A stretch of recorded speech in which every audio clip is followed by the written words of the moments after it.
आचार्य जी। मैं आपको काफ़ी वक्त से सुन रहा हूँ आपको, और आपको सुनने से पहले भी काफ़ी आध्यात्मिक गुरुओं को सुन चुका हूँ और कईयों की किताबें भी पढ़ चुका हूँ। यूट्यूब पे भी उनकी वीडियो सुनी है मैंने। आचार्य जी, वो अध्यात्म को जो है, कुछ कहते हैं कि उनसे बहुत मोटिवेशन मिलता है, कुछ कहते हैं कि अध्यात्म से जो है हम लोग सच्ची खुशी पा सकते हैं, और कुछ जो है वो प्रोडक्टिविटी के लिए भी यूज़ करने के लिए कहते हैं। लेकिन आचार्य जी, इन सब में आपकी बात बहुत अलग लगती है। आप कहते हैं कि अध्यात्म जो है हमें हमारी बंधनों को काटने के लिए मदद करता है, और यही हमारे सारी समस्याओं का समाधान भी है। तो आचार्य जी, बात सुनने में बहुत अच्छी लगती है, लेकिन मैं जानना चाहूँगा कि क्या ये वाकई में सही है? क्या क्या ऐसा संभव है? कृपया इस मौजू पे ज़रा रोशनी डालें आप। धन्यवाद। धन्यवाद।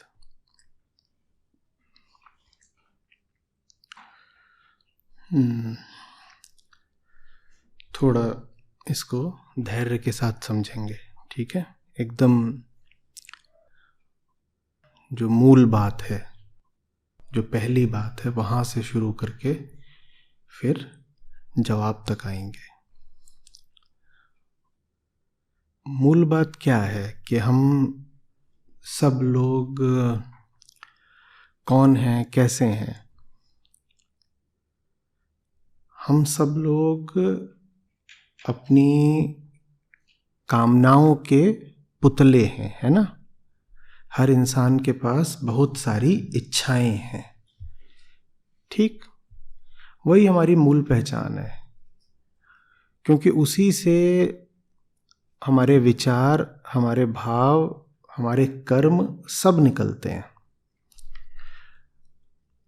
कोई क्या कर रहा है, क्या सोच रहा है, कहाँ को जाना चाहता है, भविष्य के क्या सपने संजोता है, ये सब बातें इसी पे निर्भर करती हैं कि उसकी इच्छाएं क्या हैं, कैसी हैं। और इच्छाओं से भी नीचे अगर जाएं तो फिर वही बात आ जाएगी जो मैं बार बार कहा करता हूं कि हम सब अतृप्त मन हैं। चूंकि हम अतृप्त हैं इसीलिए हम फिर इच्छा करते हैं, है ना? सोचते हैं कि इच्छा पूरी हो जाएगी तो तृप्ति मिल जाएगी। तो हर इंसान की बात लगभग एक जैसी ही है सबकी। क्या? कि हमारे पास इच्छाएं हैं और हमें उन इच्छाओं को पूरा करना है, ठीक है ना? अब उन इच्छाओं को पूरा करने के लिए इंसान अलग अलग तरीके के रास्ते अपनाता है। आप साथ चल रहे हैं ना? हमने क्या कहा? हम क्या हैं भीतरी तौर पर? हाँ, हम बेचैन हैं, हम अतृप्त हैं, हम अपूर्ण हैं। इससे अधिक हम अपने आप को कुछ नहीं जानते कि हम एक अपूर्णता है। और अपूर्ण है चूंकि, तो हम कहते हैं कि दुनिया से कुछ मिल जाए, जिंदगी में कुछ हासिल कर लें तो भाई थोड़ा चैन, थोड़ी शांति मिलेगी। ऐसे ही सबका ख्याल रहता है ना।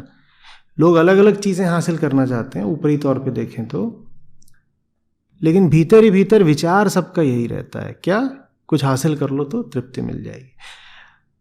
अब आपको जो चाहिए, जो आप हासिल करना चाहते हो, आप उसके लिए अलग अलग तरीके के रास्ते आजमाते हो।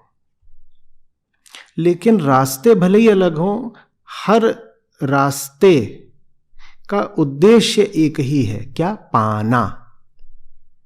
क्या करना? पाना।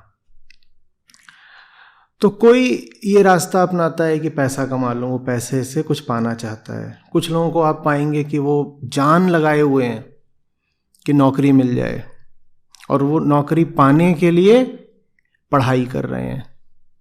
अब उन्हें ज्ञान से बहुत मतलब नहीं है, भले ही आप उनको जब भी देखें तो पाएं कि उन्होंने मुंह किताब में ही डाल रखा है, लेकिन उन्हें मतलब ज्ञान से नहीं है। उन्हें पैसा पाना है। पैसा भी क्यों पाना है? क्यों लगता है पैसा पा करके जो भीतर का खोखलापन है, भीतर की अपूर्णता है, वो मिट जाएगी। समझ में आ रही है बात? वैसे ही कोई कहीं बहुत घूमना चाहता है, कोई कहता है 5 लोगों की नज़रों में इज्जत मिल जाए, ये सब चीज़ें हैं जो हम पाना चाहते हैं। इज्जत पानी है, अनुभव पाने हैं। कोई कहता है किसी व्यक्ति का साथ मिल जाए तो उसे साथ पाना है। पाना, पाना, अर्जित करना, जेब में डाल लेना, जेब में डाल लेना, फिर मुंह में डाल लेना, भोग लेना। ठीक है ना? यही इंसान का कुल खेल रहता है पूरी जिंदगी। अब पाने के जब हम रास्तों पर चलते हैं तो हमें एक अनुभव होता है। अनुभव ये होता है कि पाना संभव नहीं हो पा रहा है। इच्छाएं पूरी तो हो नहीं पाती ज्यादातर, और जो इच्छाएं पूरी हो भी जा रही हैं उनके पूरे होने से भी भीतर पूरापन नहीं आ रहा है। इच्छा पूरी हो जाती है, हम पूरे नहीं हो पाते। इच्छा पूरी हो गई, हम पूरे नहीं हो पाए। तो फिर इंसान क्या करता है? इंसान कुछ और नए रास्ते खोजता है किसी चीज को पाने के ही। तो उसी में से एक नया रास्ता जो निकलता है उसका नाम होता है सस्ता अध्यात्म। क्या नाम होता है? सस्ता अध्यात्म। सस्ते अध्यात्म की निशानी ये है कि वो बार बार आपको लुभाता है ये बोल के कि मेरे पास आओ, मैं तुम्हारी इच्छाएं पूरी कर दूंगा। तुम जो पाना चाहते हो मैं तुमको दिलवा दूंगा। इस सस्ते अध्यात्म में और एक सस्ते बाजार में कोई अंतर नहीं होता। क्यों? क्योंकि बाजार भी तो आपको यही कहकर लुभाता है मेरे पास आओ, तुम्हारी इच्छाएं पूरी कर दूंगा। सस्ता अध्यात्म भी आपको यही कह के बुलाता है तुम जो कुछ भी पाना चाहते हो लो, ये मंत्र ले लो, इससे तुम्हें मिल जाएगा। ठीक है? तो सस्ता अध्यात्म कुछ और नहीं होता। ये जो दुनिया का बाजार पसरा हुआ है बस उसी का एक हिस्सा होता है। तमाम तरह की दुकानें लगी हुई हैं दुनिया में जो आपसे वादा कर रही हैं कि हमारे पास आओ और हम तुमको चैन दिला देंगे, शांति दिला देंगे। कैसे? तुम्हारी इच्छाएं पूरी करके। ठीक वही बात फिर ये सस्ता अध्यात्म भी बोलता है। बोलो क्या चाहते हो? परीक्षा में पास होना चाहते हो? मंदिर आ जाओ। कामनाएं नहीं पूरी हो रही हैं? गुरुजी के पास चले जाओ। जिस तरह का तुम आत्मविश्वास चाहते हो, जिस तरह का तुम प्रभावशाली व्यक्तित्व चाहते हो, वो पूरा नहीं हो रहा है। फलाने मार्गदर्शक हैं, धर्मगुरु हैं, उनके पास चले जाओ। दूसरों पर धौंस चलाने की बड़ी इच्छा है। कोई धर्मगुरु हैं जो तुमको बताते हैं कि देखो कैसे तुम्हारा ही धर्म सर्वश्रेष्ठ है, उनके पास चले जाओ। वो भी तुम्हारी इच्छा पूरी कर रहे हैं। कौन सी इच्छा? तुम तो हमेशा ही कहना चाहते थे कि मेरा धर्म, मेरा विचार, मेरा मत हम ही सबसे ऊपर है, क्योंकि उसमें अहंकार को मजा आता है ना। वही इच्छा होती है कि हम सबसे ऊपर हैं। तो तुम गुरुजी के पास चले गए और उन्होंने तुमको बातें बता दी कि कैसे तुम ही सबसे ऊपर हो। लो, जो तुम पाना चाहते थे हो गया। तो अध्यात्म भी अहंकार की अंधी जरूरतें पूरी करने का साधन बन जाता है। सस्ता अध्यात्म मैं कह रहा हूं। और वो अपने आप को प्रचारित ही यही बोलकर कहता है कि बस ये 4 बातें सीख लो, उसके बाद तुम जो चाहते हो वो तुमको मिल जाएगा। इस तरह का आपने कहीं कहीं बहुत प्रचार पढ़ा होगा कि बताओ क्या चाहिए वो मिलेगा, जो चाहते हो मिलेगा। सब मनोकामनाएं पूरी होती हैं, साहब के दरबार में आ जाओ बस। ये सब मनोकामनाएं पूरी होती हैं। मन की कामनाएं ही तो मन की बीमारी हैं और मनोकामनाएं पूरी होती हैं। बच्चा जो चाहते हो सब मिलेगा।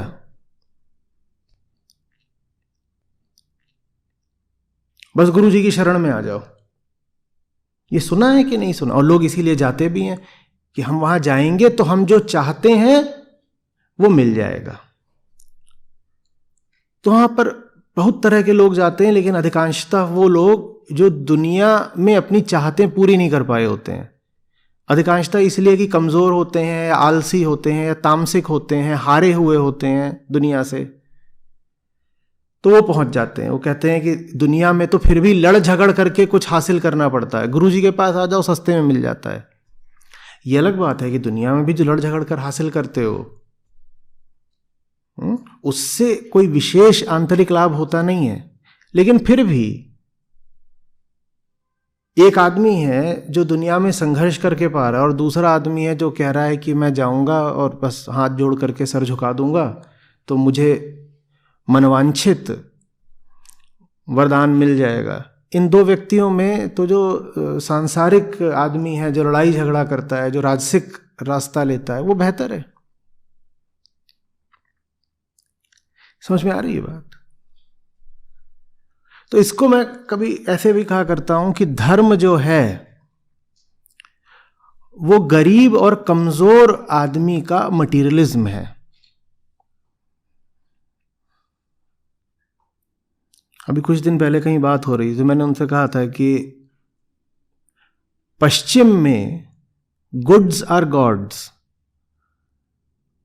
और भारत में गॉड्स आर गुड्स। क्योंकि गरीब लोग हैं ना यहाँ पे, तो गुड्स माने सामान, माल खरीद नहीं सकते, सामान माल नहीं खरीद सकते, तो गॉड्स यहां हैं। फिर कह रहे उनसे वो उन्हीं आकांक्षाओं की पूर्ति करना चाहते हैं जो कि एक पाश्चात्य व्यक्ति या अमीर व्यक्ति पैसे से पूरी करता है। पश्चिम ने पदार्थ को, भौतिकता को भगवान बना लिया, और पूरब ने धर्म को, भगवान को, देवी देवताओं को माल बना लिया या माल पाने का साधन बना लिया। कि अगर तुम जाओगे फलाने मंदिर में या फलाने देवी देवता के पास या फलानी मजार पर या चर्च या कहीं भी और, तो तुम्हारी कामनाएं पूरी हो जाएंगी। लेकिन ले दे करके नजर तो कामना की पूर्ति पर ही है ना। ये वाला व्रत करो तो मनचाहा वर मिल जाएगा। जिनको बच्चे नहीं होते उनको फलानी जगह जाना चाहिए और मन्नत मांगनी चाहिए। तुम क्या मांग रहे हो? तुम वही तो मांग रहे हो ना जो तुम्हारा अहंकार, अंधा अहंकार पाने के लिए मचलता रहता है, वही तो मांग रहे हो। और चूंकि इन चीजों को तुम मांग रहे हो, इसीलिए इनको देने वाले पैदा भी हो जाते हैं। जहां मांग है वहां आपूर्ति भी होगी ना। ऐसा कैसे हो सकता है दुनिया के बाजार में कि डिमांड तो रहे पर सप्लाई ना रहे? हो सकता है क्या? व्यापारी तुरंत भांप लेता है, कहता है फलानी चीज की मांग बढ़ रही है, जल्दी से अपनी दुकान को इस माल से भर दो, क्योंकि मांग बढ़ रही है। तो आप जब लगातार यही मांग रहे हो, पैसा मिले, तरक्की मिले, गाड़ी मिले, पति मिले, पत्नी मिले, बच्चा मिले, शोहरत मिले, चुनाव में जीत मिले, परीक्षा में सफलता मिले, आप यही सब चीजें तो मांग रहे हो ना लगातार।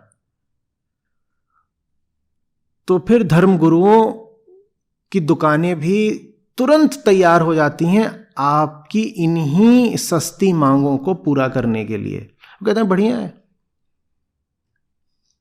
और फिर इन्हीं से संबंधित ज्योतिष और तमाम तरीके के और भी उपद्रव खड़े हो जाते हैं। वो सब आपको यही बता रहे हैं, कह रहे हैं घर ऐसे बनवा लो तो तुम्हें व्यापार में फायदा हो जाएगा। इस दिन इतने बजे तुम अपना काम अगर शुरू करोगे तो मुनाफा मिलेगा। लेकिन नाम भले ही धर्म का है, देखो, लेकिन कामना वही पुरानी है। मटीरियल कामना, भौतिक कामना, पैसे की कामना, रुपए की कामना, पत्नी की कामना, बच्चे की कामना, यही तो कामना है ना। तो ये सस्ता अध्यात्म है जो आपकी इन बरसों पुरानी, शताब्दियों पुरानी, आदिकालीन पाशविक कामनाओं को पूरा करने का साधन भर है। ये अलग बात है कि उससे वो कामनाएं पूरी होती नहीं है। कोई बाबा जी कैसा भी आशीर्वाद दे दें, उससे परीक्षा में सफलता नहीं मिल जाने की है। और अगर आपको शादी करने की बड़ी ललक है तो कितने भी व्रत उपवास कर लीजिए, उससे नहीं होती है शादी। लेकिन क्या करें, और किसी तरीके से हो भी नहीं रही है। तो किसी ने भरोसा दिला दिया कि ऐसे कर लो शादी हो जाएगी, तो वो लगे अपना कुछ करने। उससे वजन जरूर कम हो जाएगा। हाँ, वजन कम होने से कुछ लोग अब आपसे कम खिसियाएं, कम चिढ़ें आपको देख के, और इस कारण आपकी शादी हो जाए, वो अलग बात है। क्या है कि दुनिया के बाजार में अगर आप 100 किलो के हैं तो शादी होना तो थोड़ा मुश्किल ही है। यहां तो तोल ताल के होता है सारा काम।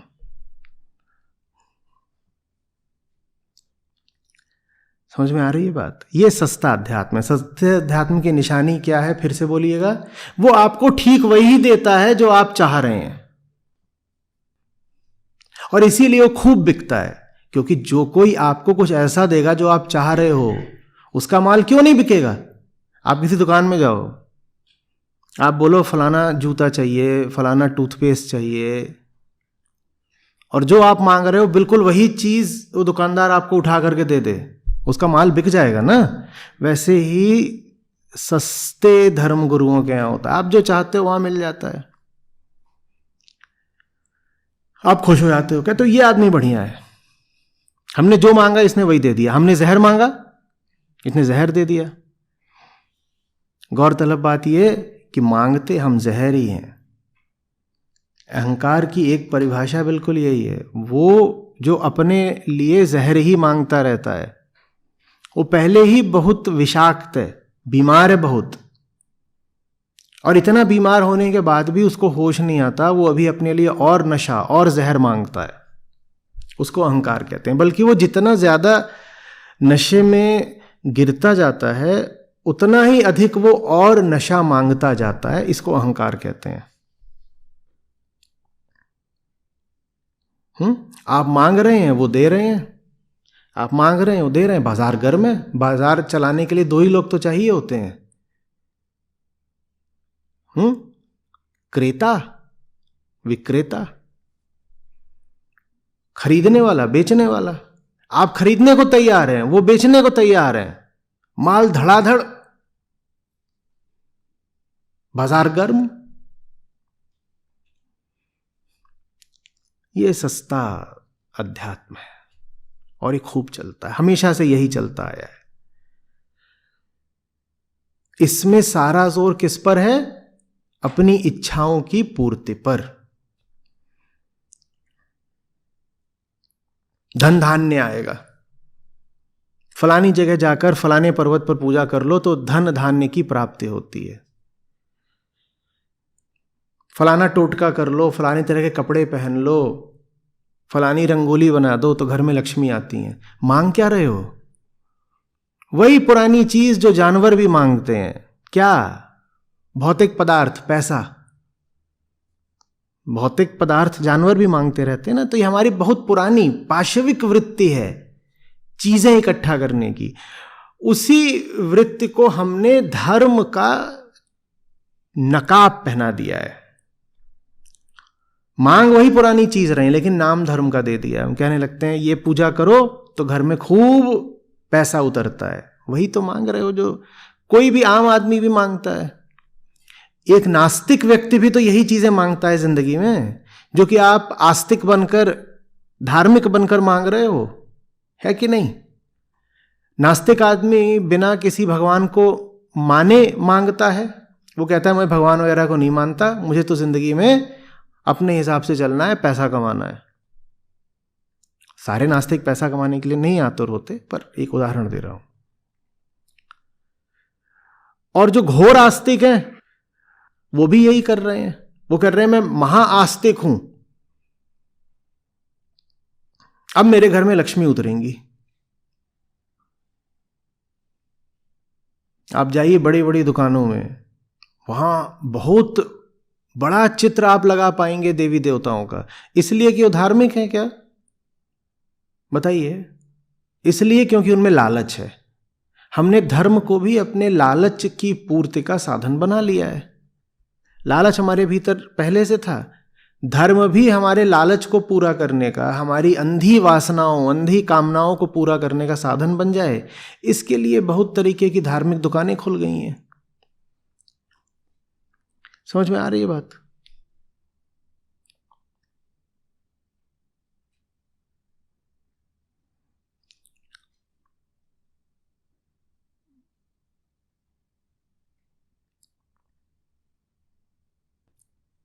वास्तविक अध्यात्म क्या है फिर? वास्तविक अध्यात्म एक शब्द में सिमट कर आ जाता है, उसका नाम है त्याग। पाना नहीं, छोड़ना। छोड़ना क्यों? फिर से पहले सिद्धांत पर जाते हैं। हम कौन हैं? अतृप्त चेतना। वास्तविक अध्यात्म कहता है अपने आप को देखो, ये अतृप्ति तुमने नाहक ही पकड़ रखी है। अतृप्त होना तुम्हारा स्वभाव नहीं है, तुमने अतृप्ति जबरदस्ती जोर लगा लगा के, श्रम करके, अज्ञानवश पकड़ रखी है। तो तुम्हें कुछ पाना नहीं है, तुम्हें छोड़ना है। तुम्हें पाना नहीं है, तुम्हें छोड़ना है। लेकिन जो सच्चा अध्यात्म है वो ये बात किससे कह रहा है? ये बात उससे कह रहा है जिसको लग रहा है कि मेरे पास तो बहुत कम है। अब देखो स्थिति गड़बड़ हो गई। आप आए हैं और आप कह रहे हैं आपके पास बहुत कम है, इसीलिए आपको और पाने की इच्छा है। यही है ना आम आदमी की दशा। मेरे पास बहुत कम है और मुझे और पाना है। और सच्चा अध्यात्म उसको बोलेगा तुम्हें और पाने की नहीं, तुम्हें कुछ छोड़ने की जरूरत है। वो आदमी क्या बोलेगा? वो बोलेगा मुझे तो लगता है मेरे पास पहले से ही बहुत कम है, और जो कुछ है भी पहले से उसको ये साहब कह रहे हैं कि छोड़ दो, मैं तो कहीं का नहीं रहूंगा, मैं तो बर्बाद हो जाऊंगा। तो सच्चे अध्यात्म से आदमी भागेगा ही भागेगा दूर। ये बिल्कुल प्राकृतिक बात है। आप बात समझ रहे हो? एक आदमी पगला गया है, जैसे पूरी दुनिया पगलाई हुई है। वो 120 किलो का है, लेकिन चूंकि वो पगलाया हुआ है, इसीलिए 120 किलो का है। और चूंकि वो पगलाया हुआ है इसीलिए उसको लगता है कि वो सिर्फ 50 किलो का है। तो वो जाता है डॉक्टर के पास, बोलता है मेरे पास बहुत कम है, मुझे और पाना है। क्या कम है? वजन, मांस, चर्बी, किलो। कहता है बहुत कम है और पाना है।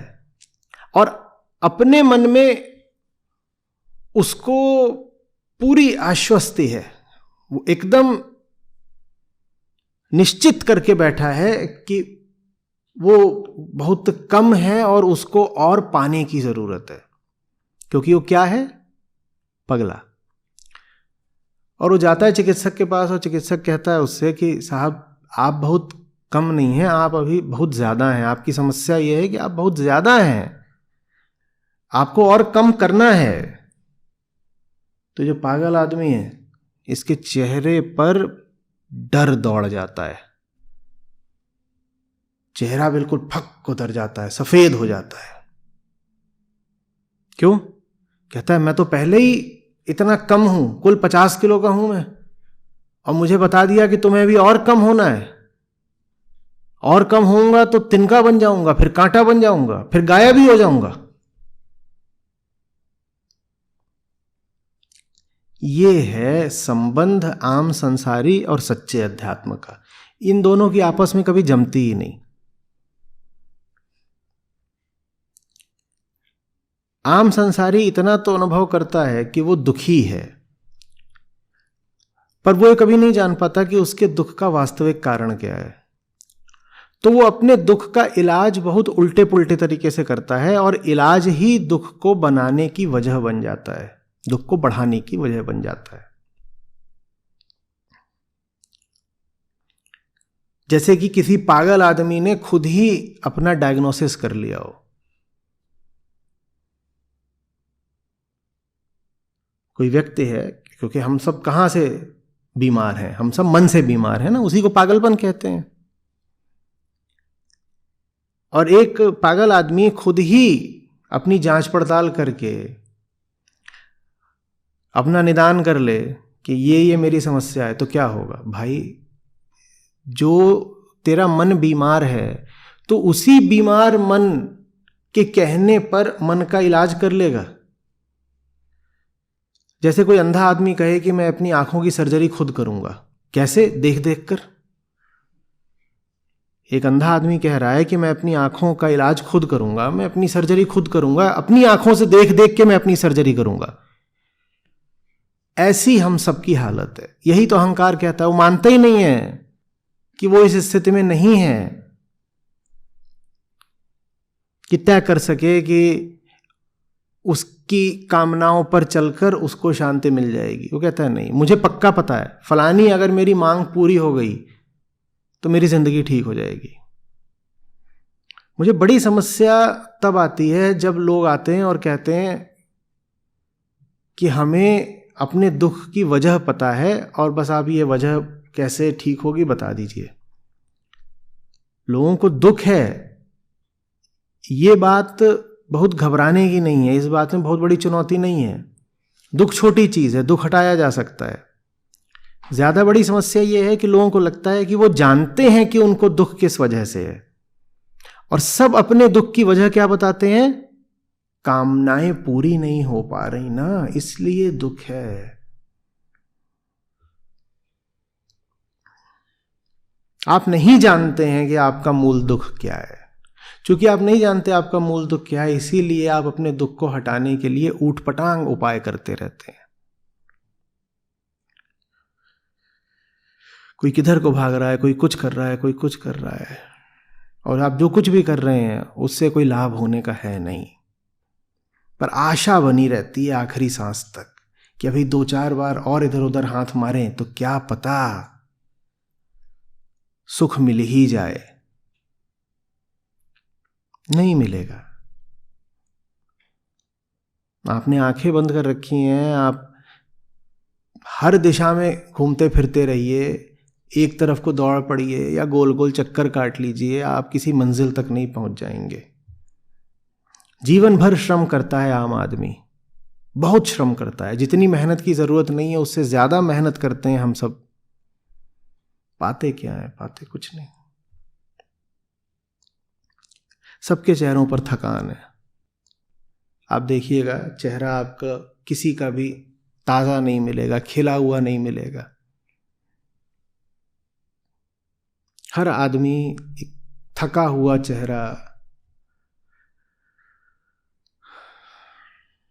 थका मन, थका जिस्म लेकर घूम रहा है। बहुत मेहनत करी है, पर अंधी दिशाओं में मेहनत करी है। जितनी आपने मेहनत कर ली अपनी जिंदगी में, इसकी 1/4 मेहनत भी सही दिशा में कर ली होती तो तर जाते। पर सही दिशा को स्वीकार करने में अहंकार को बड़ी चोट लगती है।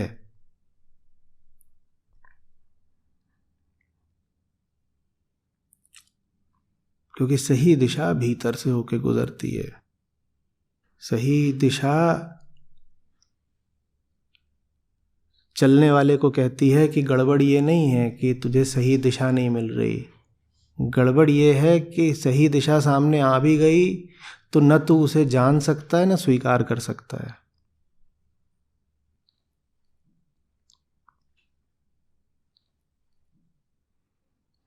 समझ में आ रही है बात? रूमी या हाफिज की है कविता, जहां पे एक छोटी सी है, 5-7 या 10 पंक्तियों की, जहां पे सवाल पूछा गया है कि जो सच्चा आदमी है उसके घर में या उसके दरबार में इतने कम मिलने वाले क्यों हैं? शायद जो सच्चा संत है, कोई गूगल करेगा तो मिल जाएगा, हाफिज की है। जो सच्चा संत है उसके यहाँ इतने कम लोग क्यों हैं उससे मिलने वाले? तो जवाब आता है क्योंकि उसके दरवाजे पर एक लड़की खड़ी हुई है। उसके दरवाजे पर लड़की खड़ी हुई है और वो सब आने वालों से बोलती है चलो अपनी टोपी उतार दो। कुछ इसी तरह की है, बाकी आप पढ़ेंगे तो जो उसके एग्जैक्ट शब्द हैं आपको मिल जाएंगे। चलो अपनी टोपी उतार दो, चलो अपनी टोपी उतार दो, या चलो अपना नकाब उतार दो। हमें ये पसंद ही नहीं है कि हमारी टोपी से आशय समझते हैं ना, सर, अहंकार। हमें ये पसंद ही नहीं है कि हम संत के पास भी जाएं तो हमारे अहंकार पर चोट पड़े। अगर वहां भी चोट पड़ रही होती है तो वहां से हम लौट जाते हैं। जिन जगहों पर जाना एकदम मौत की निशानी है, जिन जगहों पर जाकर के जहर के अलावा आपको कुछ नहीं मिलेगा, वहां आप किलोमीटरों लंबी कतारें बनाते हैं। वहां आप करोड़ों की संख्या में अनुयायी और भक्त बनकर पहुंच जाते हैं। और जहां पर आकर के जीवन मिलेगा, वहां पर जगह खाली, कुर्सियां साफ नजर आती हैं, वहां कोई नहीं आता। क्यों? क्योंकि वहां बाहर एक लड़की खड़ी है जो बोलती है कि चलो टोपी उतार दो।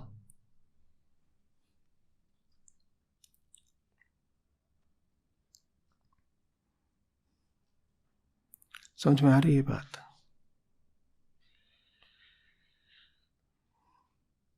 क्या मिल गई क्या कविता उदित?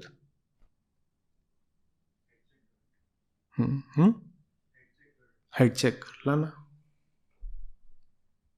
सुनिएगा। Why are there so few in the court of a perfect saint? Why are there so few in the court of a perfect saint? Because every time you are near him, you have to leave pieces of your ego with the hat check girl who won't give them back. Ouch. That's how the poem ends. Ouch.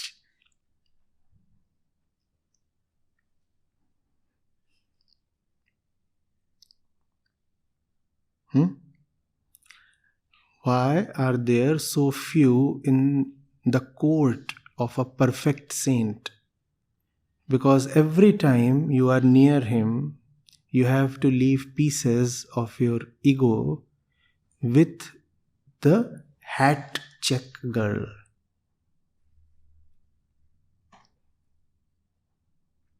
Who won't give them back. उसका काम यही है, वो आपकी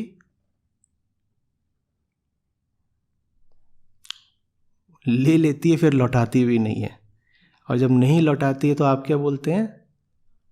ouch.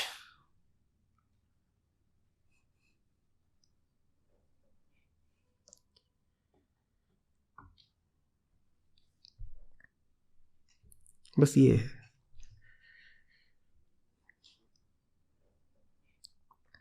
आ रही है बात समझ में?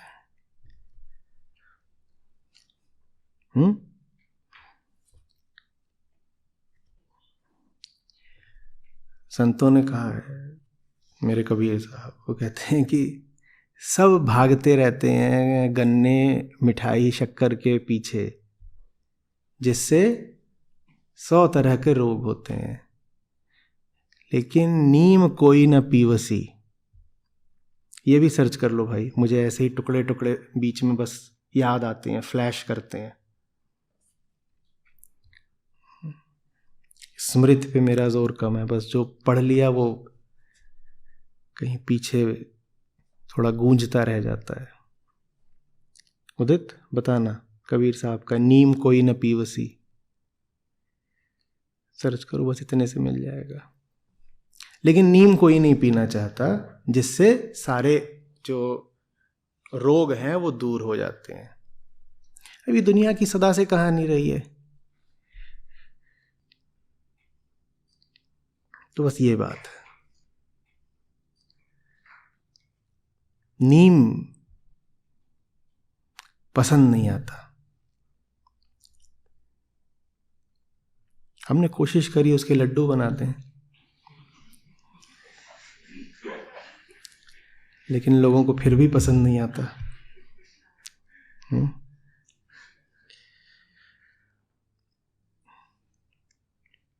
दीजिए।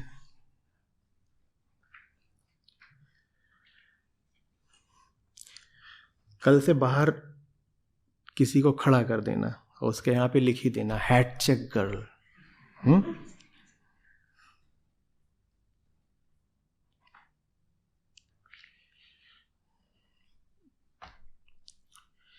मीठा सब कोई खात है, विष है लागे धाय, नीम न कोई पीवसी, सब रोग मिट जाए। मीठा जहर की तरह होता है, लेकिन मीठा सब खाने में लगे। और ये तब बोला था उन्होंने 500-700 साल पहले आज से, जब इतना मधुमेह भी नहीं था। तो निश्चित रूप से वो जबान वाले मीठे की तो बात नहीं कर रहे हैं।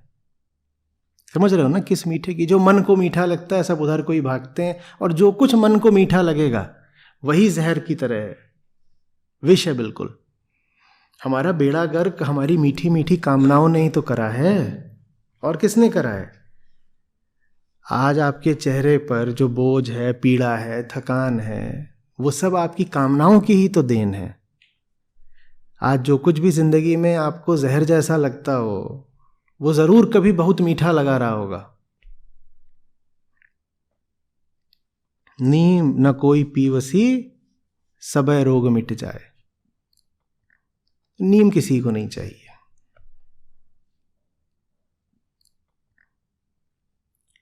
आउच। बुरा लगता है ना?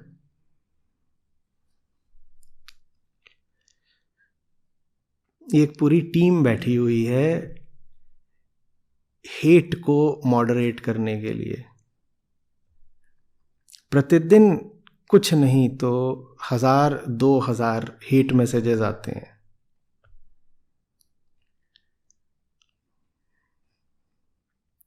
कोई दिन ऐसा नहीं होता जिस दिन कोई क्षति पहुंचाने की, कई बार तो जान से मारने की धमकी ना आती हो।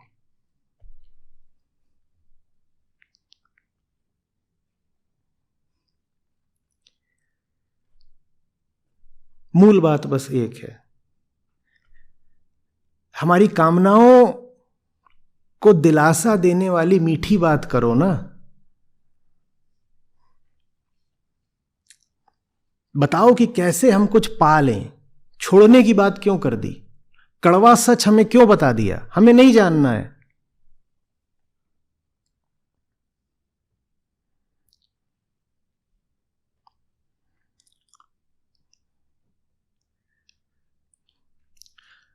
सिर्फ अगर सोशल मीडिया को कहें तो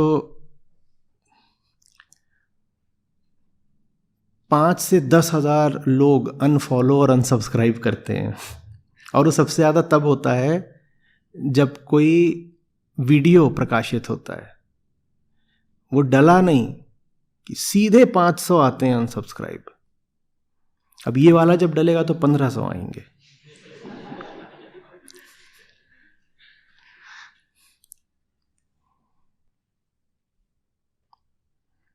जिन्होंने देख लिया वो तो करते ही हैं। बहुत सारे इतने खौफ में आ जाते हैं कि सिर्फ टाइटल देख के भाग जाते हैं, क्योंकि 40 मिनट का वीडियो होता है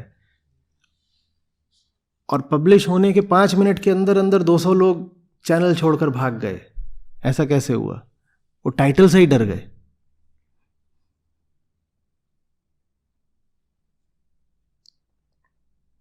सच नहीं चाहिए, मीठा चाहिए। जो मीठा दे देगा उसकी दुकान चलेगी, खूब चलेगी। जो हमें जितना गिराए हमें वो उतना प्यारा होता है, क्योंकि गिरना हमेशा आसान होता है, उठने में मेहनत लगती है। तो जो नीचे की ओर ले जाए वो हमें बहुत पसंद आता है।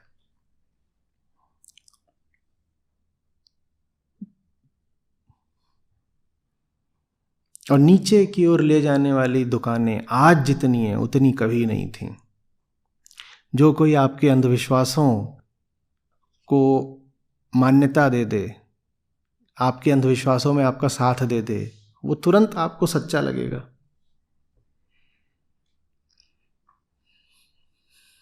आप किसी भी तरह की कुरीति कुप्रथा को मानते आए हैं, कोई आकर के कहते नहीं आप बिल्कुल ठीक चीज़ को मान रहे हो, और जिस चीज़ को आप मान रहे हो उसके पीछे फलाने तरीके का ये तर्क है, वैज्ञानिक तर्क भी उपलब्ध है, आप तुरंत खुश हो जाओगे कि ये आदमी अच्छा है, आज से मैं इसको सुना करूँगा। दुकान चलाने का फॉर्मूला तो बहुत पुराना है और सर्वज्ञात है, सब जानते हो क्या फॉर्मूला है। कोई बहुत बड़ी इंटेलिजेंस भी नहीं चाहिए ये जानने के लिए कि दुकान कैसे चलानी है। दुकान पता है कैसे चलानी, बस देख लो कि लोग क्या चाह रहे हैं, जो चाह रहे हैं वही उनको दे दो, तो तुम्हारी फिर राजनीतिक दुकान भी चल जाएगी। तुम अगर धर्म गुरु हो तो भी तुम्हारी दुकान चल जाएगी, तुम कपड़ा बेचते हो तो भी तुम्हारी दुकान चल जाएगी। सबसे पहले मार्केट सर्वे तो करते हैं ना, कि देखो कि कौन सी अनमेट नीड है, कि लोग मांग रहे हैं लेकिन उन्हें कोई देने वाला नहीं है। और जो भी चीज़ ऐसी है कि लोग मांग रहे हैं, भले ही वो जो मांग है वो थोड़ी छुपी हुई मांग हो, बस तुम उस मांग को पूरा कर दो, तुम्हारी दुकान चल जाएगी। तो इसीलिए जो नेता होता है वो हमेशा अपने अनुयायियों के पीछे पीछे चलता है। वो देखता है कि आजकल लोगों का मूड क्या है, लोग क्या मांग रहे हैं, जो कुछ मांग रहे हैं वो उनको वही वादा कर देता है कि तुम मुझे वोट दे दो, मैं फलानी चीज़ तुमको दे दूंगा, और तुरंत उसको वोट मिल जाते हैं। इसी तरह आज के युग में धर्म का इतना पतन हो चुका है कि सिर्फ और सिर्फ अब हमें मटेरियल दिखाई देता है, कि जो जितना पाले जितना भोग ले वो उतना सुखी रहेगा। तो आज सबको चाहिए पैसा, सदा से चाहिए था, पर आज जैसी हालत पहले नहीं थी। तो तुम पूछ रहे थे कि और जगहों पर जाओ तो वहां पर इतनी कतारें क्यों, इतने लोग क्यों? तुम पैसे के दीवाने हो। धर्मगुरुओं में भी जो कोई तुमको पैसा दिखा देगा तुम उसके दीवाने हो जाओगे। उसे बस इतना करना है कि तुमको पैसा दिखा दे। दो तरीके से दिखा दे पैसा, एक तो तुमको बता दे कि पैसा कैसे कमाना है तुमको। तो आजकल जो लोग चाहे YouTube देख लो वहाँ, या चाहे किताबों की दुकानें देख लो वहाँ पे छाए हुए हैं, वो वही हैं जो तुम्हें पैसा कमाने के सस्ते तरीके बता रहे होते हैं। वही आज के धर्मगुरु भी बन गए हैं, वही ज्ञाता हैं, वही ज्ञानी हैं।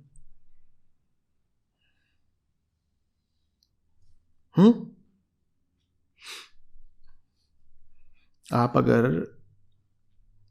आज किताबों की दुकान में जाइए तो वहाँ आपको बेस्ट सेलर में ज़्यादातर वही किताबें मिलेंगी जहाँ आपको पैसा कमाने के सस्ते तरीके बताए जा रहे हैं, और वही बेस्ट सेलर्स भी हैं। उन किताबों से पैसा निश्चित रूप से कमाया है किसने? बस उसी आदमी ने जिसकी वो किताब है। उसके अलावा उन सस्ते तरीकों से आज तक कोई पैसा कमा भी नहीं सकता। लेकिन हम ऐसे मूर्ख हैं कि कोई बस पैसा पैसा पैसा पैसा पैसा बोल दे, हम उसके पीछे चल देते हैं।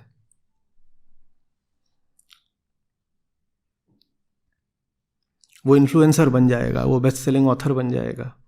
तो एक तो तरीका ये है आपको आप में आपकी पैसे की कामना पूरी करने का, कि आपको बताया जाए कि तुम पैसा कैसे कमा सकते हो, और जो ही आपको बता देगा कैसे कमाना है, मैंने कहा वही आज के युग का ज्ञानी कहलाने लगेगा, वही धर्मगुरु बन जाएगा। वो आपको फिर मन और अध्यात्म संबंधी विषयों पर भी सलाह देना शुरू कर देगा।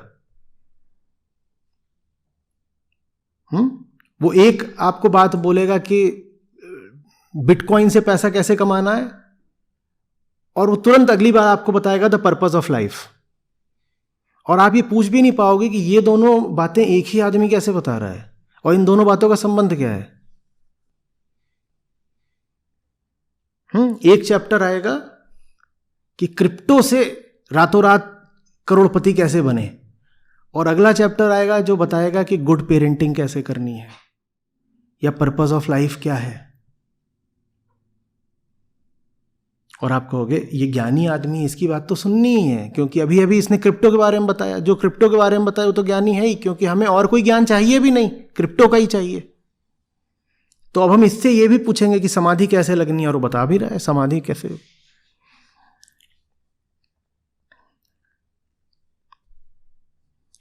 वो बताएगा तुमको कि समाधि लगती है जब आप अर्ली रिटायरमेंट ले लेते हो। ये अर्ली रिटायरमेंट वाली बात ही बहुत लोगों ने पूछी है बार बार, इस पे भी चर्चा करेंगे, कोई याद दिला दे मुझे। और दूसरा तरीका है आपकी पैसे की आकांक्षा पूरी करने का, कि वो आपको भी ना बताए कि पैसा कैसे कमाना है, बस ये दिखा दे कि मेरे पास पैसा है। उसमें भी हम फिदा हो जाते हैं। मैं धर्मगुरु हूं और मेरे पास प्राइवेट जेट है, और सब भक्त लोग सामने लौटना शुरू कर देते हैं बिल्कुल, चरणों की धूल जीभ निकाल के चाट ली, क्योंकि इनके पास प्राइवेट जेट है। इनके पास प्राइवेट जेट है, दुनिया के एक एक देश में जाकर के फुटबॉल देखते हैं, गोल्फ खेलते हैं, कहीं कुछ हो रहा होता है, हर जगह खड़े हुए हैं। इनके पास ताकत है, क्योंकि आप ताकत के पुजारी हो। तो धर्म की दुकान चलाने के लिए भी इतना पर्याप्त है कि कोई आपको दिखा दे कि उसके पास ताकत है, पैसे की ताकत है, राजनीतिक ताकत है, आप तुरंत फिदा हो जाएंगे। आपको पता भी नहीं चलेगा आप फिदा क्यों हो गए। आप फिदा इसलिए हो गए क्योंकि उसने 40,000 का, 40,000 कम बोलते, 40,000 ठीक बोला, $40,000 का, $40,000 का डिजाइनर सूट पहन रखा है। सूट माने वो नहीं जिसमें शर्ट होता है और ट्राउजर्स होते हैं, सूट माने वो जो डिजाइनर होता है। तो इतना तो आसान है, कोई भी ये कर ले तो चल जाएगा। मैं कह रहा हूं सफल होने के लिए या प्रसिद्ध होने के लिए आज के युग में कोई विशेष प्रतिभा भी नहीं चाहिए। कुछ बहुत पुराने फॉर्मूले हैं, उन फॉर्मूलों पे चलना है। लोगों को वही दे दो जो लोग देखना चाहते हैं। लोग मीठा मांग रहे, लोगों को मीठा दे दो। लोग नमकीन मांग रहे, लोगों को नमकीन दे दो। लोग अगर नशा मांग रहे हैं, लोगों को नशा दे दो। तुम्हारी दुकान चलेगी, खूब चलेगी।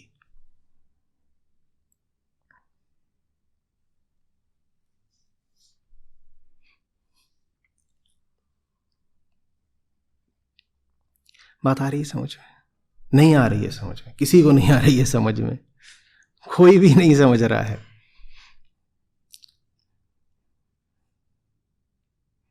आपकी हालत अभी ये है कि अभी यहां पर एक नंग धड़ंग जैन मुनि आ जाए और डिजाइनर क्लोथिंग वाले एक महागुरु आ जाएं, दिल से बताइएगा आप किससे तुरंत प्रभावित हो जाएंगे? परिचय दोनों का ना दिया जाए, बस एक नंग धड़ंग आदमी आ गया है, मान लो कोई जैन मुनि है या कोई साधु है जिसने बस एक लंगोटी डाल रखी है, और सीधा साधा आदमी सड़क का, वो महाज्ञानी हो सकता है। और एक बिल्कुल मूर्ख ही नहीं, अव्वल दर्जे का धोखेबाज आदमी जबरदस्त कपड़े वगैरह धारण करके आ जाए, दिल से बताइए आप किससे प्रभावित हो जाएंगे? आप जानते हैं आप किससे प्रभावित हो जाएंगे, ठीक? किससे होगे? जिसने डिजाइनर कपड़े पहन रखे होंगे उससे, वो भी खास तौर पे अगर वो एक बड़ी गाड़ी में आ जाए तो, या अगर हेलीकॉप्टर से ही लैंड कर जाए तो फिर तो पूछिए ही मत, आप तुरंत प्रभावित हो जाओगे। वो साधु के बारे बेचारे के पास क्या है, वो तो बस ऐसे अपना खड़ा हो गया, आपको देख रहा है। आपको देखने में उसकी रुचि भी नहीं है बहुत ज्यादा, उसका राम उसके साथ है, अपने राम में मगन है वो।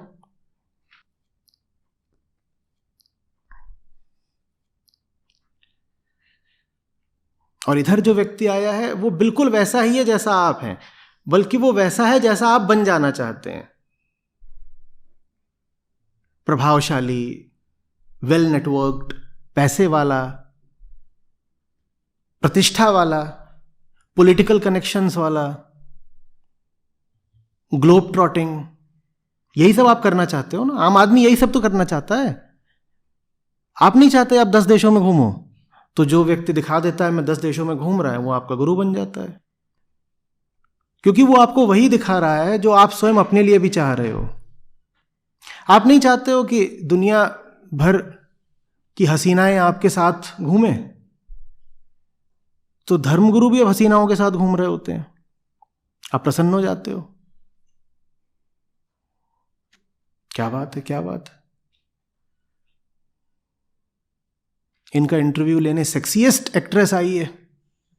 बात यह है कि वो सेक्सीएस्ट एक्ट्रेस आपको अपने बगल में चाहिए थी, इसीलिए जब वो उसके बगल में दिखती है तो आप तुरंत गुरुजी के फैन हो जाते हो, कहते हो जो मैं करना चाहता था वो इस बंदे ने करके दिखा दिया। इतना आसान है सस्ते अध्यात्म की दुकान चलाना, इतना आसान है। फॉर्मूले हैं बहुत पुराने, कोई भी उन फॉर्मूलों पे चल ले हिट हो जाएगा।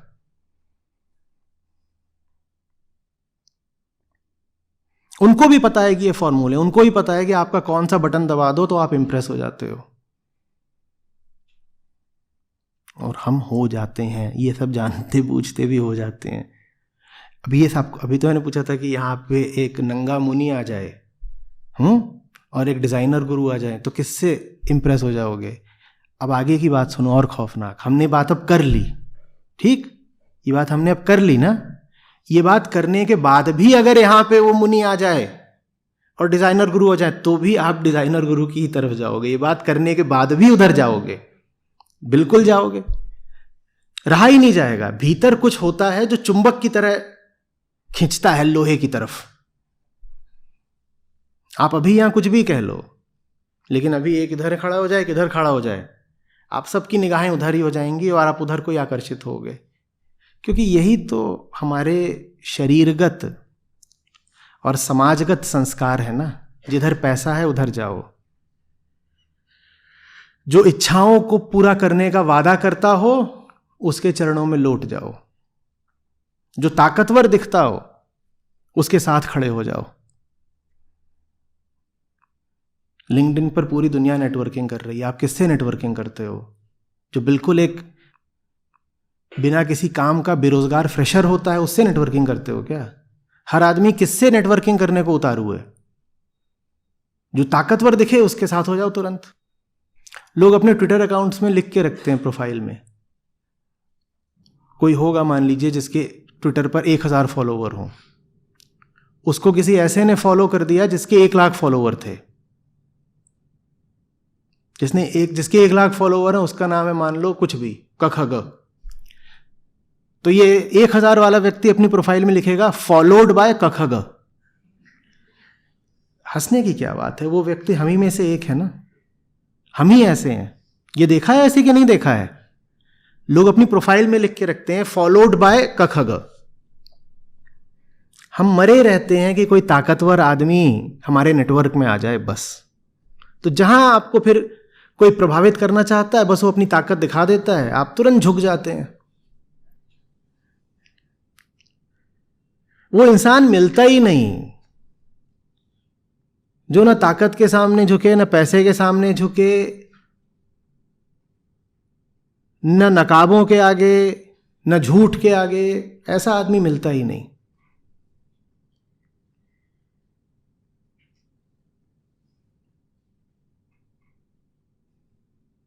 और ये खेल चलता रहेगा। इसी खेल का नाम जीवन है।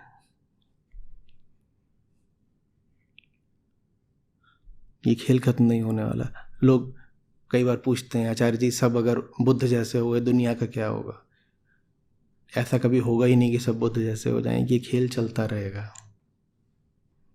इंसान मूर्ख ही पैदा होता है, ये कभी नहीं होने वाला है कि सब बुद्ध हो जाएं।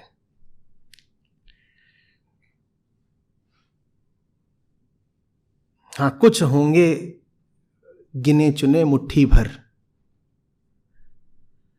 जिन पर राज खुल जाएगा, जो बंधन मुक्त हो जाएंगे।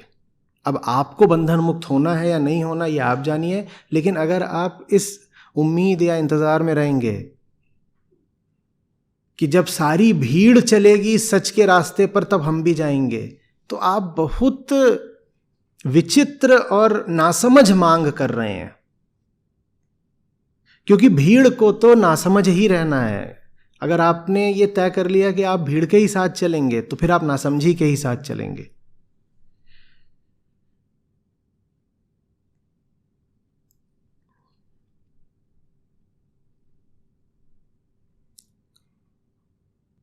आ रही है बात समझ में?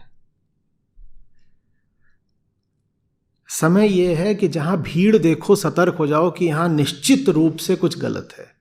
जहां जितनी भीड़ है वहां उतना गलत होगा मामला।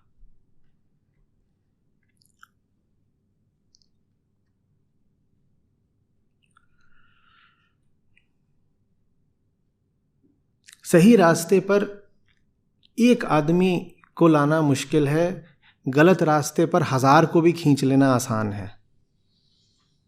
बहुत मेहनत लगती है सही रास्ते पर एक को भी लाने की। और अगर ये चमत्कार कभी देख पाना कि सही रास्ते पर भी 1000-2000 लोग चल पड़े, तो जान लेना कि फिर वहां जीतोड़ परिश्रम किया गया है। वहां फिर कल्पना से आगे का श्रम, पसीना, संकल्प सब लगाया।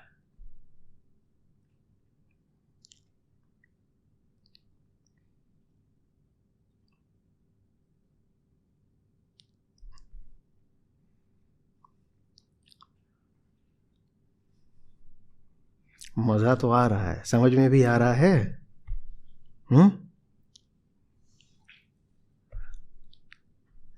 इसी पर कुछ। नमस्कार आचार्य, सादर प्रणाम।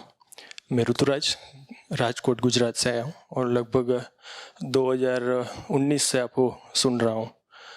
सर, अभी जो डिस्कशन हो रहा है मेरा सवाल ये है कि जो आपने 120 किलो का आदमी की बात की, जो डॉक्टर के पास जाता है उसको पता चलता है कि ये वज़न घटाने की ज़रूरत है, तो वो डर जाता है।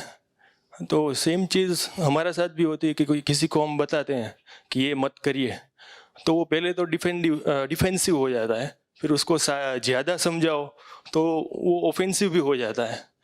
तो मेरा जो मेन क्वेश्चन ये है कि जो सच के साथ है, जो समझता है कि ये करना नहीं चाहिए या तो उससे दूर रहना चाहिए, तो उसके पास ऐसी शक्ति या तो ऐसा डर वो उसके सामने पैदा कर सके, ऐसा नहीं होना चाहिए कि वो ये करने से डरे, या तो ऐसी पनिशमेंट नहीं होनी चाहिए।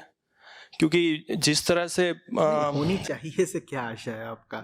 कौन देगा वो पनिशमेंट? नहीं सर, मैं इसलिए पूछ रहा हूँ कि पहले जो ऋषि मुनि थे या जो सच के साथ चलने वाले थे, तो वो उनसे खुद राजा भी डरते थे कि ये दुर्वासा ऋषि जी है या तो परशुराम जो है, उसके सामने जाने से भी डरते थे, कोई श्राप दे देगा या तो उसे मार देगा, वहाँ तक की बात है। तो अभी जो चीज़ हो रही है वो ना ही हमसे डर रहे हैं और उल्टा वो जो आप बोल रहे हैं कि मारने की धमकी भी दे रहे हैं, तो वो चीज़ को कैसे? देखिए, पहली बात तो ये कि श्राप वगैरह जैसा कुछ होता नहीं है, ठीक है। कर्मफल होता है। जो कुछ कोई गलत या बुरा कर रहा है वो गलत बुरा हो जाता है, बस यही श्राप है। और वो श्राप कोई दूसरा व्यक्ति आपको दे इसकी ज़रूरत नहीं पड़ती। आपने अगर कुछ गलत करा है तो आप गलत हो गए, किसी चाहे दूसरे आदमी ने श्राप दिया हो चाहे न दिया हो, ठीक है। तो ये बात बस कहानियों की है कि ऋषियों ने श्राप दे दिया, राजा उनसे डरते थे। न श्राप जैसा कुछ होता है, न अभिमंत्रित जल कुछ होता है, किसी ये पानी फेंक के मारा तो उसे कुछ हो जाएगा, ये सब कुछ नहीं होता। इन सब बातों की वेदों के दर्शन में कोई जगह नहीं है। वेदों का दर्शन क्या कहलाता है? वेदांत। उसमें इनकी कोई जगह नहीं है कि श्राप दे दो, ये कर दो, वो कर दो। हाँ, कर्मफल जरूर होता है। ऋषि अधिक से अधिक ये कर सकता है कि आपको याद दिला सकता है कि साहब आप जो कर रहे हैं आप अपने लिए ही गलत कर रहे हैं, क्योंकि कर्म के साथ कर्मफल सदा जुड़ा रहता है और तत्काल मिलता है, भले ही पता आपको बाद में चले। यही श्राप है। बुरे कर्म का श्राप क्या है? बुरा कर्मफल, वही श्राप है। कोई अलग से आपको पानी का छींटा मार के या कुछ और करके श्राप नहीं देगा। अब ये बात कि पुराने समय में ऋषि मुनियों से राजा डरते थे या राजाओं का संरक्षण प्राप्त था, नहीं, ऐसा भी कोई आवश्यक नहीं है, ठीक है। अगर ऐसा होता ही तो ऋषियों को समाज से बाहर ना भागना पड़ता। थोड़ा सा विचार करिएगा, ऐसा क्यों है कि सब आश्रम वगैरह जंगल में बनते थे और उस समय के जंगल में वाईफाई नहीं होता था। वाईफाई छोड़ दो, यात्रा का भी कोई साधन नहीं होता था। ये भी नहीं होता था कि कोई विपत्ति आ गई तो जल्दी से गाड़ी स्टार्ट करेंगे और या एम्बुलेंस बुला लेंगे, इनको पहुंचा देंगे। जंगल जाने का मतलब होता था लगभग मौत को स्वीकार करना। आप कल्पना करके देख पा रहे हैं उस समय पर घने जंगल के बीच पहुंच जाने का मतलब क्या होता था? क्या वहां गए तो ये लगभग मरने वाली बात है। ना वहाँ हाट है, ना बाजार है, ना दैनिक उपयोग की कोई चीज़ मिलने वाली है, ना किसी को बुला पाओगे मदद के लिए। बीमार हो गए तो कोई अस्पताल नहीं मिलने वाला। जंगली जानवर आ गया तो कोई तुम्हारे पास उपकरण या सुरक्षा या शस्त्र नहीं होने वाला। चोर उचक्के आ गए तो आसपास कोई पुलिस स्टेशन नहीं है कि जल्दी से उसमें तुम सहायता पालोगे। कुछ नहीं। वहाँ जाने का मतलब होता था कि गए। ऋषि फिर भी क्यों भागते थे जंगलों की ओर उस समय में भी? क्योंकि समाज उन्हें अस्वीकार करके रखता था। समाज और शास्त्र एक साथ सिर्फ विश्वविद्यालयों में चलते हैं, जहां समाज शास्त्र की पढ़ाई हो जाती है। नहीं तो समाज और शास्त्र एक साथ नहीं चल सकते। ऋषि अगर समाज के बीचों बीच बस गया तो या तो वो मोहल्ला खाली हो जाएगा, वो गली, वो शहर खाली हो जाएगा, या फिर वो लोग ऋषि को उठा करके बाहर फेंक देंगे, या तो किसी बहाने से या फिर जोर जबरदस्ती से अपमानित करके। क्योंकि ऋषि का मतलब है वो जो पल पल अपने अस्तित्व से सच्चाई विकीर्ण कर रहा है। वो खड़ा होता है और उसके खड़े होने से ही सच्चाई विकीर्ण होने लगती है, माने वो रेडिएट करता है, उसे कुछ करना भी नहीं पड़ता। जैसे आग का तपता लाल गोला, वो जहां भी है वहां ही वो प्रकाश भी कर देगा और ऊष्मा भी।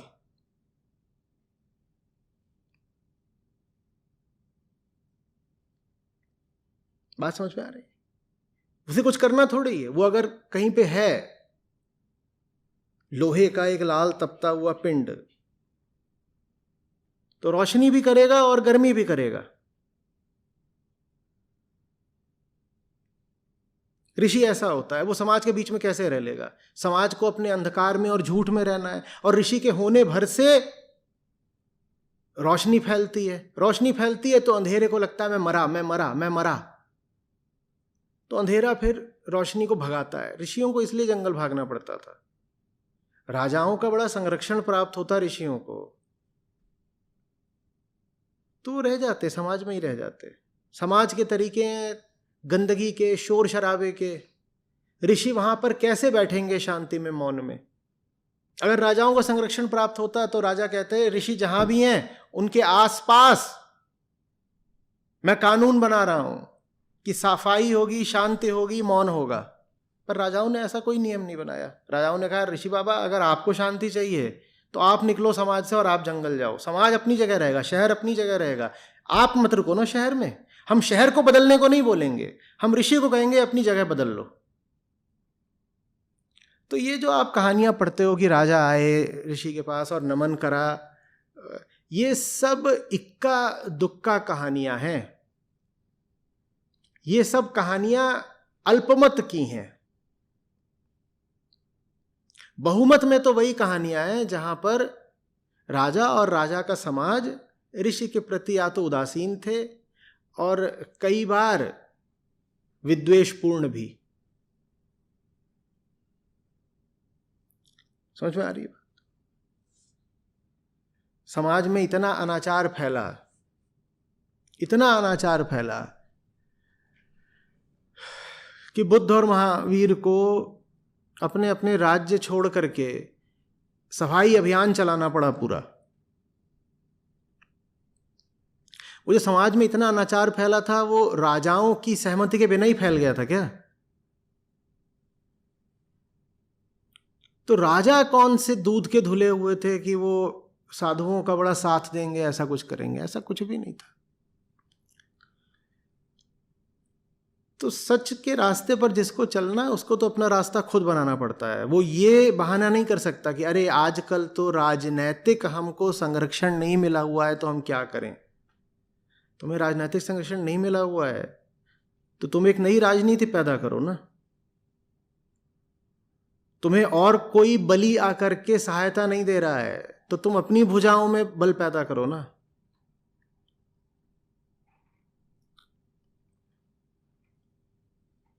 धर्म को तो किसी भी हालत में सर्वोपरि होना चाहिए।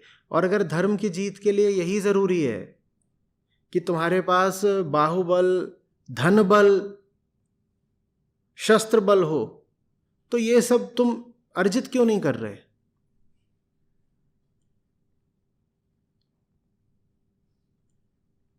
धर्म के क्षेत्र में सिर्फ यही बात थोड़ी ही आती है कि ऋषि शांतिपूर्वक बैठ करके एक पेड़ के नीचे शिष्य को उपनिषदों का पाठ दे रहे हैं।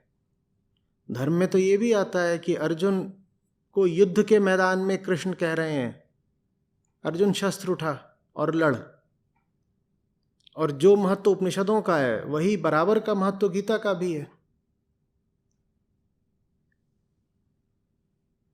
तो धर्म की बात यही थोड़ी है कि धार्मिक आदमी कहीं जंगल अंगल में मिलेगा और बिल्कुल मौन होगा और कुछ कर नहीं रहा होगा। धार्मिक आदमी तो हमें गीता में युद्ध क्षेत्र में दिखाई देता है, स्वयं भी तैयार लड़ाई में और दूसरे को भी 18 अध्याय तक यही समझाता हुआ कि भाग नहीं सकते, लड़ना है और जी जान से लड़ना है, निष्काम होकर लड़ना है।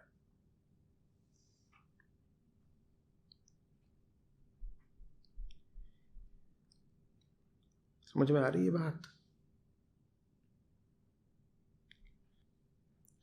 लोग हमसे पूछते हैं, आचार्य जी आप बार बार कहते हो संस्था की सहायता करिए, संस्था को संसाधन दीजिए, किस लिए? आप कितने मासूम हो या मूर्ख हो, क्या हो? आपको समझ में नहीं आ रही है बात?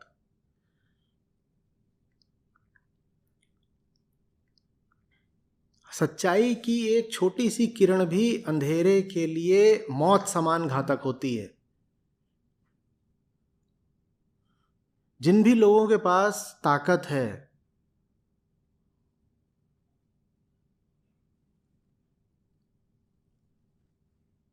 वो जीने देंगे क्या हमें? अंधेरे का बस चले तो किरण का गला घोंट दे। हमारा भी गला घोंटने वाले कितने तैयार बैठे हैं। क्यों? क्योंकि हम उनके लिए एक अस्तित्वगत खतरा है, एग्जिस्टेंशियल थ्रेट हैं।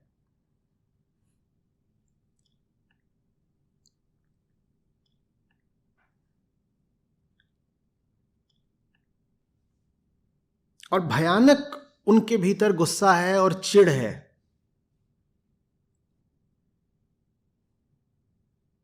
हमारे होने भर से यह साबित हो जाता है कि उन्होंने अपनी जिंदगी बर्बाद कर ली। अगर ऐसे जिया जा सकता था जैसे हम जी रहे हैं, अगर ये करके भी सफल हुआ जा सकता था जो हम कर रहे हैं, तो उन्होंने क्यों जिंदगी में घटिया रास्ते और घटिया काम चुने?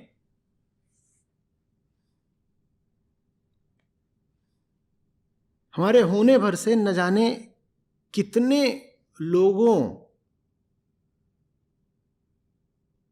के मानसिक स्वास्थ्य पर संकट आ जाता है, क्योंकि वो अपने आप को ये बताए बैठे थे कि देखो बिकने के अलावा जीने का कोई तरीका नहीं है। और वो बिक गए और बिक के सफल भी हो गए। लेकिन हम अपने होने भर से ये साबित किए दे रहे हैं कि जीने के लिए और सफल होने के लिए बिकना जरूरी नहीं है। अब वो बेचारे अपने आप को कैसे मुंह दिखाएं? उनके लिए आईने के सामने खड़ा होना मुश्किल हो गया है। तुम्हें लगता है वो हमें माफ करेंगे? और ताकत सारी उनके पास है।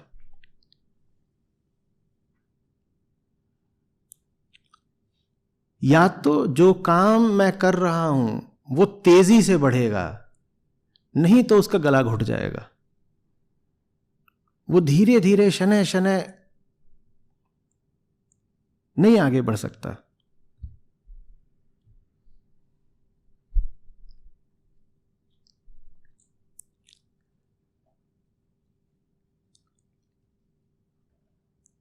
और जो हमारे विरोध में खड़े हैं वो सब दिखने में अलग अलग हैं, कोई इस क्षेत्र का है, कोई उस क्षेत्र का, उस क्षेत्र का, पर वो सब एक हैं। एक मामले में वो सब एक हैं। किस मामले में? वो सब बिके हुए हैं। और ये बात उन सब को संगठित कर देती है, एक दूसरे से आपस में जोड़ देती है।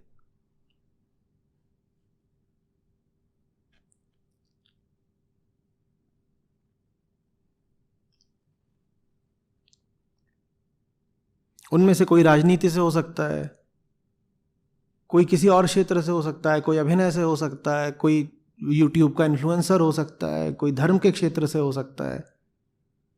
ये सब दिखने में लगेगा ये अलग अलग हैं, ये अलग अलग नहीं है, वो सब एक हैं। वो सब एक हैं और वो सच को माफ नहीं कर सकते, क्योंकि सच ने आकर के उनके सामने प्रमाणित कर दिया है कि तुम बिके, तुम झुके, तुमने झूठ को अपना बाप बना लिया और इसकी कोई जरूरत नहीं थी। तुमने गलत निर्णय लिया, तुमने जीवन बर्बाद कर लिया अपना, इसकी कोई जरूरत नहीं थी।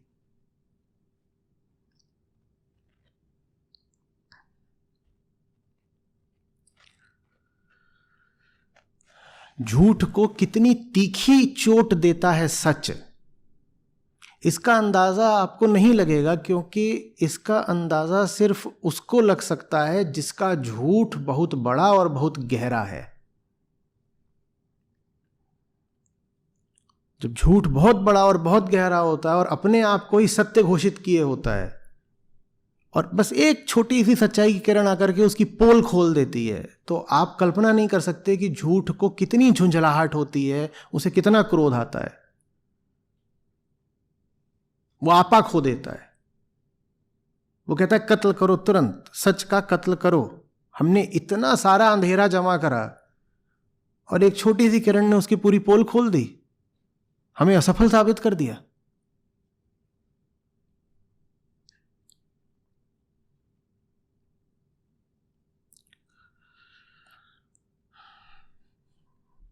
माया को हम समझते नहीं ना, माया को हम समझते ही नहीं है।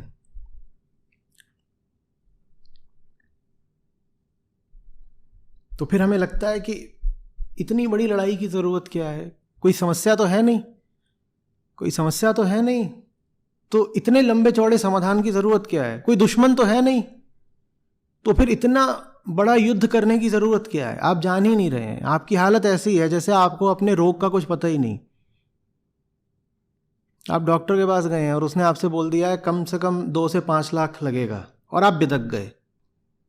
आप बिदक गए, बोले लूट रहा है, 2 से 5 लाख लगेगा, 2 से 5 लाख लगेगा, 2 से 5 लाख काहे के लिए दे दे, नहीं देना, नहीं देना, नहीं देंगे।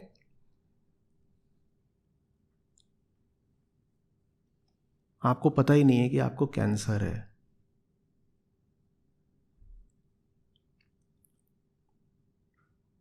आप डॉक्टर को ही पागल घोषित कर दोगे, कहोगे पता नहीं किस चीज के 2 से 5 लाख मांग रहा है, और कह रहा है अभी और ज्यादा भी लग सकता है, दीजिए।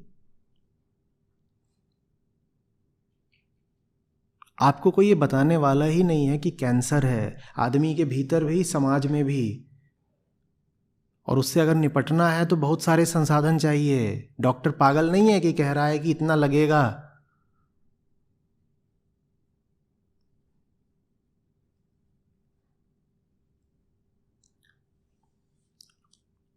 आप मान के बैठे हैं कि आपको मुहासा है, तो मुहासा है तो मुहासे का 5 लाख काहे के लिए लगेगा। कोई कैसे आपको समझाए कि कैंसर है, वो हमें मारे डाल रहा है। हमारे व्यक्तिगत जीवन को, हमारे सामाजिक जीवन को, हमारे धार्मिक जीवन को कैंसर खाए जा रहा है, ये हमको कोई समझाने वाला नहीं है। और ये मानने में हमें तकलीफ भी बहुत होती है, क्योंकि अगर मान लिया कि कैंसर है तो फिर कैंसर के इलाज में जुटना पड़ेगा ना। कौन उतना श्रम करे? तो इससे अच्छा है कि मानो ही मत कि कैंसर है, और डॉक्टर को पागल घोषित कर दो, ये देखो पगला कह रहा है एडमिट हो जाओ और 10 लाख लगेगा, ये पागल है।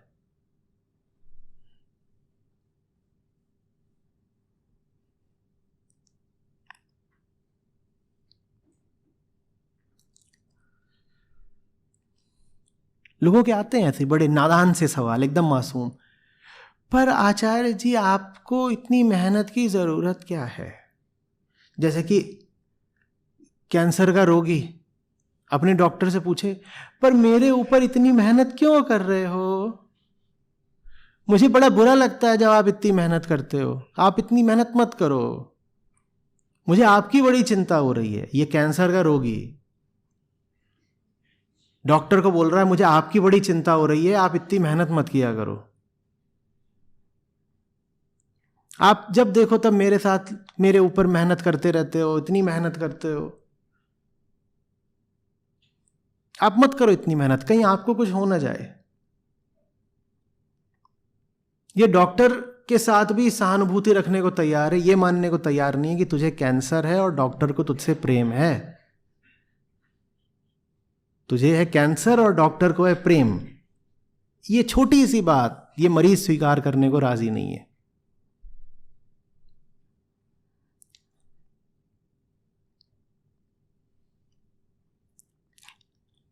वैसे ही लोगों की ईमेल वगैरह आती हैं, आपको हर चीज गलत ही गलत क्यों दिखाई देती है? आप इतने नेगेटिव आदमी क्यों हैं? जो चीज देखो आपको गलत लगती है, हर बंदा आपको गलत लगता है, हर परंपरा आपको गलत लगती है।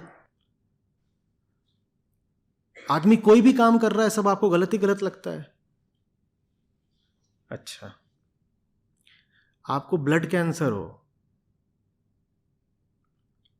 और आपकी ब्लड रिपोर्ट आए जिसमें 18 वेरिएबल हैं, वो जो 18 होंगे उसमें से कितनों के आंकड़े एबनॉर्मल होंगे? कितनों के? आपको ब्लड कैंसर ही हो गया, ब्लड ही खराब हो गया है। अब ब्लड रिपोर्ट में तो सब कुछ होता है ना, WBC, RBC, पैक्ड वॉल्यूम, और भी 50 तरीके के वहां मैट्रिक्स होते हैं। उनमें से कितने उजड़े हुए होंगे? 18 में से कितने? 18 के 18। तो ये 18 के 18 उजड़े हुए हैं और ये पेशेंट अपनी रिपोर्ट लेके आ रहा है, कह रहा है ये देखो इन्हें तो सब कुछ गलत ही गलत दिखाई देता है। अरे अगर हम इतने ही गलत होते तो हम होते ही क्यों? इनका अहंकार है कि इन्हें लगता है कि हम इतने गलत हैं। तुम्हें ब्लड कैंसर है, तुम्हारा सब कुछ गलत होगा, तुम नीचे से लेके ऊपर तक गलत होगे। तुम्हारा एक एक कर्म, तुम्हारा एक एक विचार, तुम्हारी एक एक व्यवस्था, भावना, तुम्हारे निर्णय, तुम्हारा परिवार, तुम्हारा व्यापार, सब गलत होगा। तुम्हारी अर्थनीति, तुम्हारी राजनीति, सब गलत होगा, क्योंकि तुम्हें एक मूल बीमारी लगी हुई है जिसको शरीर में ब्लड कैंसर बोलते हैं, और अध्यात्म में अज्ञान, अहम वृत्ति। जिसको मूल बीमारी लगी होती है वो सब कुछ गलत करता है। तो तुम्हें इतना ताज्जुब क्या होता है कि इनको तो सब कुछ ही गलत लगता है? हां, क्योंकि सब कुछ गलत है। एक आदमी गहरे नशे में है, वो आधे काम नहीं गलत करेगा, वो जो करेगा वही गलत होगा, क्योंकि वो बहुत ज्यादा गहरे नशे में है। अब वो कहे कि कोई भी इतना गलत थोड़ी हो सकता है, आप तो हर चीज को गलत बता रहे हो। अरे कभी कभी हमारी तारीफ भी तो कर दिया करो। जो नशे में है वो बाईं तरफ चलेगा तो भी लुढ़केगा, वो दाईं तरफ चलेगा तो भी लुढ़केगा। फिर वो कहता है देखो, हम कोई तो ऐसी दिशा बता दो जिधर को चलें तो आप हमारी तारीफ भी कर दें। भाई तू जिस भी दिशा चलेगा तू लुढ़केगा, मैं तेरी तारीफ कैसे कर दूं? तू नशे में है, तुझे एक मूल बीमारी है, नशा, अज्ञान। मैं कैसे कर दूं तेरी तारीफ? और जो कुछ गिने चुने मुट्ठी भर लोग हैं जो तारीफ के हकदार हैं, वो तारीफ मांगने आते नहीं।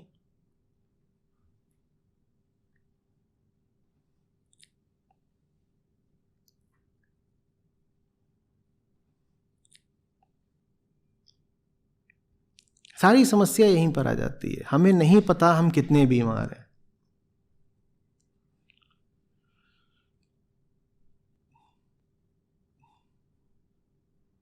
मैं अभी भी बोल रहा हूँ तो आपके चेहरों पर दोनों बातें, एक अविश्वास और दूसरा विरोध।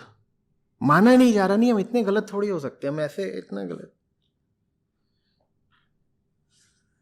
आप कितने गलत हैं, मैं कुछ आंकड़े बता देता हूं। कई लाख सालों में पृथ्वी के वातावरण में उतनी कार्बन डाइऑक्साइड और मीथेन नहीं रहे जितने आज हैं, कई लाख सालों में। अब आप बताइए आप कितने गलत होंगे कि आपने वो कर दिखाया जो कई लाख सालों में किसी ने नहीं करा। कई अरब वर्षों में पृथ्वी पर उतनी प्रजातियां नहीं विलुप्त हुई जितनी पिछले 50 सालों में हो गई। अब आप बताइए आप कितने गलत होंगे। आंकड़े दे रहा हूं, कई अरब वर्षों में भी कुल मिलाकर के पृथ्वी पर उतनी प्रजातियां नहीं विलुप्त हुई जितनी पिछले 50 सालों में हम खा गए। आप बताइए आप कितने गलत होंगे।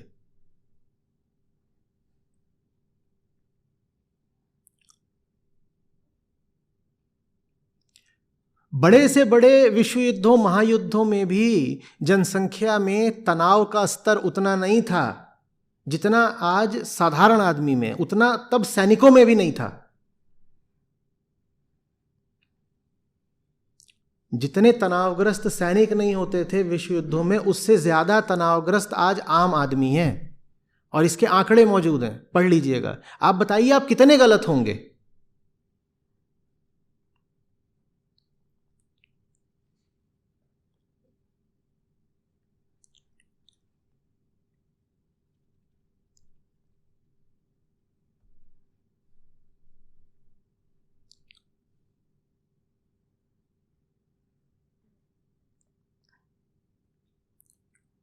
जो दुनिया के 1% सबसे अमीर लोग हैं, उनके पास दुनिया की कुल दौलत का जो प्रतिशत आज से 40 साल पहले था, आज उससे 100 गुना ज्यादा है उनके पास। बताइए आप कितने गलत होंगे।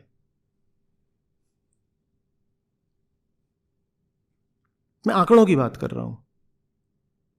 जो दुनिया का शीर्ष 1% है बाय वेल्थ, उसके पास दुनिया की कुल दौलत का जितना प्रतिशत आज से 30-40 साल पहले था, आज उससे 100 गुना ज्यादा है उसके पास, प्रतिशत के तौर पे, अनुपात के तौर पे। आपको लगता है आप तरक्की कर रहे हैं? नहीं, दिनों दिन आपको गरीब बनाया जा रहा है। बताइए आप कितने गलत होंगे कि आप गरीब बन रहे हैं लेकिन आपको लग रहा है आप तरक्की कर रहे हैं, और कितने मूर्ख होंगे।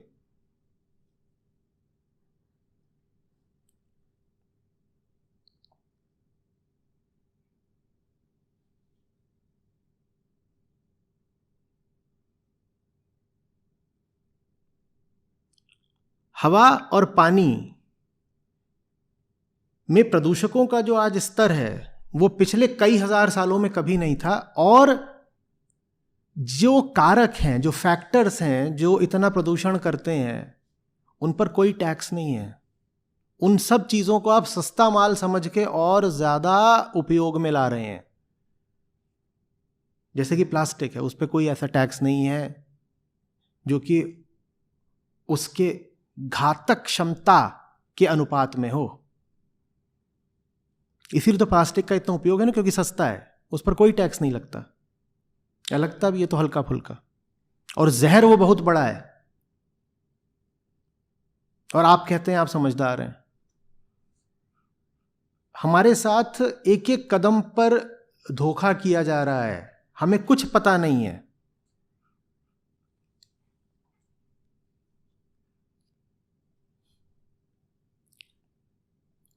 ये एक लॉन्ग वीकेंड चल रहा है ना, लॉन्ग वीकेंड भी है, ऊपर से राखी की भी छुट्टी थी तो और लंबा हो गया। ठीक,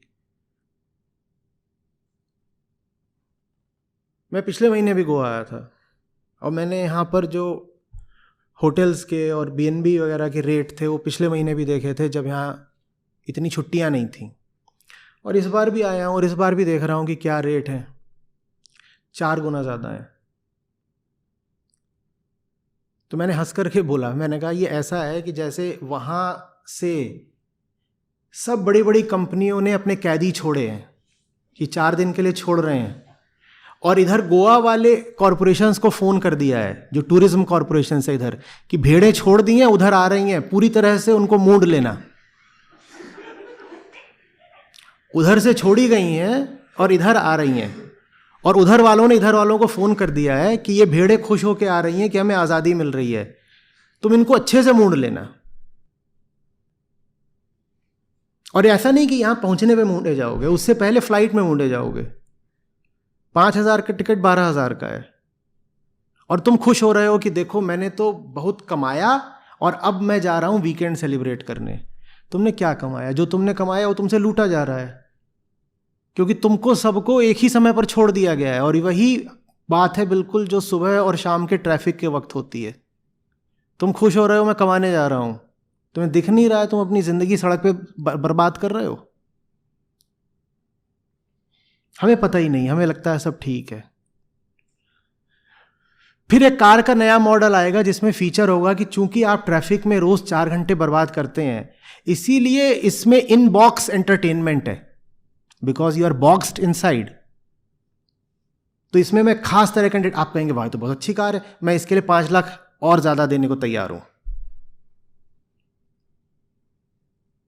और कार कंपनी इतना खुश हो जाएगी इस बात से कि वो 2,000 एम्प्लॉइज और हायर कर लेगी, और 2,000 लोगों को और रोजगार मिल जाएगा, वो भी खुश हो जाएंगे।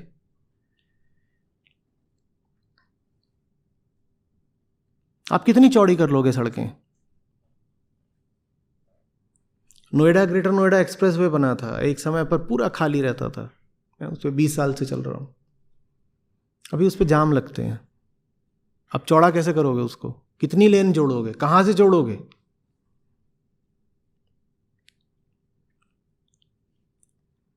पर अरमान है, सबको अरमान पूरे करने हैं।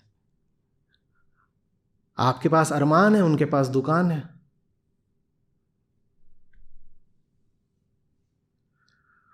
और दुकान चलती रहे इसके लिए जरूरी है कि अरमानों को और भड़काया जाता रहे, तो अरमान लगातार भड़काए जाते हैं। आप टीवी पर न्यूज भी देखने जाते हो तो वहां न्यूज कम दिखाए जाते हैं, अरमान ज्यादा भड़काए जाते हैं। आप अभी कोई न्यूज वेबसाइट खोल लो, कोई भी न्यूज वेबसाइट, और देखना कि उसमें न्यूज कितना है और अरमान कितने हैं। ndtv.com, रेडिफ, न्यूज 18, कोई खोल लीजिए। करना है प्रयोग, अभी कर लो, देखना कि उसमें खबरें कितनी हैं, और कॉन्टेस्ट उस पर चल रहा होगा कि which of these actresses carries the pink bra better. और फिर उसमें 10 तस्वीरें होंगी 10 अदाकाराओं की पिंक ब्रा पहने हुए, और आपको उसमें वोटिंग करनी है कि इसमें सबसे हॉट कौन सी लग रही है। वो बात आपके मनोरंजन के लिए नहीं है, वो एक कंज्यूमरिस्ट स्ट्रेटजी है। पागल, तुम्हारे भीतर के कंज्यूमर को भड़काया जा रहा है ताकि दुकानें चलती रहें। तुम्हें समझ में नहीं आ रही बात, तुम्हें लग रहा है तो मेरा मनोरंजन करा जा रहा है। वो इकोनॉमिक्स है, और उसकी काट सिर्फ अध्यात्म में है।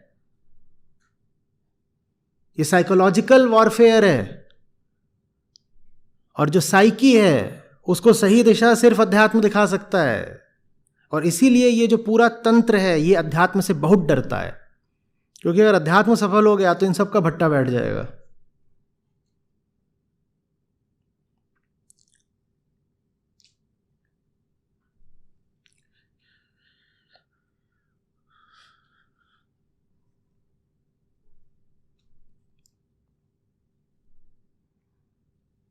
आप एक विशाल षड्यंत्र के बीच एक बहुत अदने प्यादे के समान हो। इस पूरे षड्यंत्र का एक उद्देश्य है, आप काम करोगे कोई और मजे मारेगा। हालांकि जो मजे मार रहा है वो भी मजे मार नहीं पाएगा, पर फिर भी उसने जाल पूरा फैला दिया है। आप प्यादे हो, आपको काम करना है, और आप काम करते रहो। इसीलिए बीच बीच में आपकी ओर गाजरें उछाल दी जाती हैं। ये लो, इंक्रीमेंट आ गया, अप्रेजल आ गया।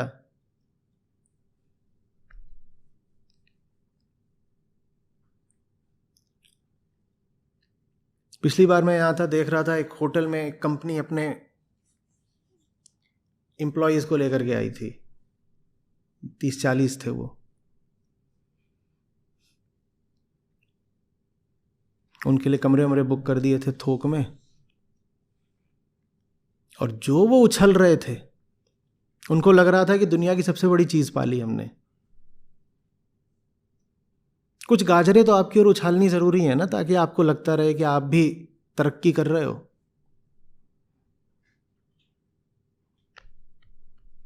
भिखारी को भी अगर 2-4 सिक्के मिलने भी बंद हो जाएं तो वो भीख मांगना ही बंद कर दे।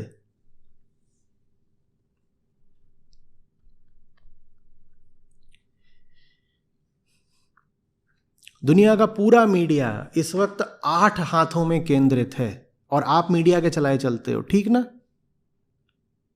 दुनिया का पूरा मीडिया इस वक्त 8 हाथों में केंद्रित है, और वो जो 8 हैं वो भी एक हैं।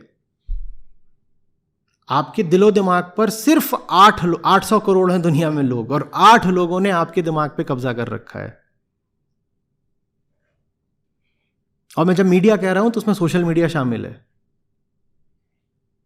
सोशल मीडिया भी शामिल है, और ये जो पूरा मूवीज का कारोबार वो भी शामिल है। 8 लोग कुल, वो तय करते हैं कि आपका मन कैसा बनेगा। वो जो सामग्री चाहते हैं आपके मन में डाल रहे हैं, और डाले जा रहे हैं, और हर दिशा से डाल रहे हैं। 8 ही तो दिशाएं होती हैं। 8 दिशाओं से आपके मन में वो तय करते हैं क्या सामग्री जाएगी।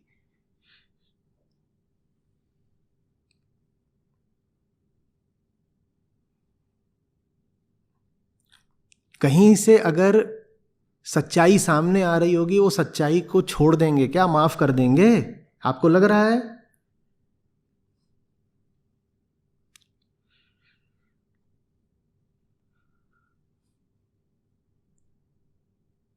जिस व्यवस्था में आप शामिल हो ये सोच के कि वो व्यवस्था आपके सुख और सुरक्षा के लिए बनी है, वो व्यवस्था ना आपके सुख ना आपकी सुरक्षा बल्कि आपके शोषण के लिए बनी है। आपको ये बात समझ में ही नहीं आ रही।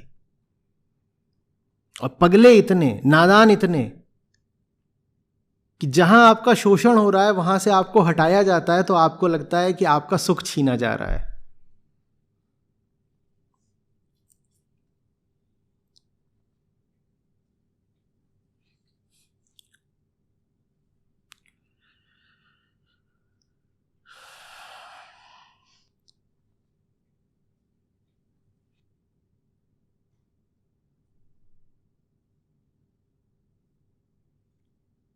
खुफिया साजिश हो गया।